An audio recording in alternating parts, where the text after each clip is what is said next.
আমাদের পাবনা শহরে রাষ্ট্রপতি যখন আসে তখন পাবনা শহরের জনগণরা বড় কঠিন পরিস্থিতিতে তাদের সময় যায়। যেমন যারা ভ্যান চালায়, রিক্সা চালায়, তাদের সেদিন কাজ হয় না, কেননা পুরা পাবনা শহরটাকে ব্রেক মেরে রাখে। এমনও অটোওয়ালারা আছে, তাদের নিজস্ব কোনো অটো নেই, তারা অটো ভাড়া করে নিয়ে চালায়। প্রতিদিন তাদেরকে 400 টাকা করে গুনতে হয় অটোওয়ালাকে দিক দেওয়ার জন্য।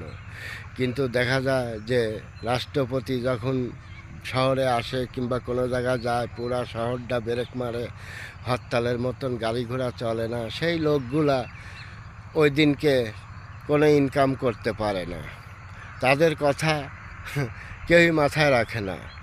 গরিবের মাথার মুকুট, আর তারাই গরিবের সমস্যা ঘটায় মাঝে মধ্যেই। তা আসলে আমরা তো বিদেশে দেখেছি, যতবার প্রেসিডেন্টই হোক রোড দিয়ে চলে যায়। এরকম রোড কখনোই দেখি নেই যে রোডে ব্রেক মারা হয়। রোডে প্রতিটা জায়গায় ব্যারিকেড দেওয়া হয়। কিন্তু আমাদের দেশে এমন কেন? কারণ গরিবের জন্যই তারা প্রেসিডেন্ট। তাদেরকে আমাদের কাজ করবার জন্যই তারা। আর তারাই যদি আমাদেরকে কাজকর্ম বন্ধ রেখে যদি তারা যদি ঘোরে, তাহলে গরিবের কত বড় সমস্যা এবার আপনারাই বোঝেন।